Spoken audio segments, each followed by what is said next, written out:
السلام علیکم ورحمۃ اللہ وبرکاتہ۔ محترم ناظرین، استقبال ہے آپ کا ہمارے چینل الہند اسلامک ٹیوب پر۔ ناظرین اکرام، مبلغ اسلام داعی کبیر حضرت مولانا طارق جمیل صاحب دامت برکاتہم کے متعلق ایک بہت پیاری خبر کھل کر سامنے آ رہی ہے۔ جی ہاں ناظرین، جیسا کہ آپ کو معلوم ہوگا، حال ہی میں مولانا طارق جمیل صاحب نے خود اس بات کی اطلاع دی تھی کہ انہیں کورونا ہوا ہے۔ اب الحمدللہ بہت بڑی خوشخبری خود مولانا نے اطلاع دی ہے۔ حضرت مولانا طارق جمیل صاحب ٹویٹ کر کے لکھتے ہیں، الحمدللہ آپ سب محبین کی دعاؤں سے میرا ٹیسٹ نیگیٹو آ گیا ہے۔ مکمل صحت یابی کے لیے ابھی مزید آپ سب کی دعاؤں کا محتاج ہوں۔ اللہ کریم اپنی رحمت سے اس وبا سے انسانیت کو خلاصی نصیب فرمائے۔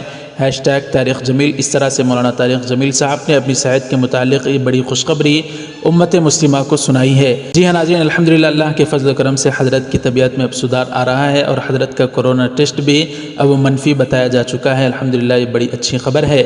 بہرحال ناظرین اکرام، آپ حضرات دعا جاری رکھیں اور کمنٹ باکس میں بھی حضرت کے لیے کوئی دعا یا جملہ ضرور لکھیں۔ اس ویڈیو کے متعلق آپ کی کیا رائے ہے ضرور کمنٹ کر کے بتائیں۔ ویڈیو کو ضرور لائک کر دیں، شیئر ضرور کریں۔ چینل سے جڑے رہنے کے لیے سبسکرائب فرما کر بیل آئیکن پر کلک کر کے آل پر کلک کر دیں۔ سوشل میڈیا انسٹاگرام وغیرہ پر فالو کرنا چاہتے ہیں تو ان سب کا لنک آپ کو ڈسکرپشن میں مل جائے گا، جا کر ضرور فالو کر لیں۔ جزاک اللہ۔ السلام علیکم ورحمۃ اللہ وبرکاتہ۔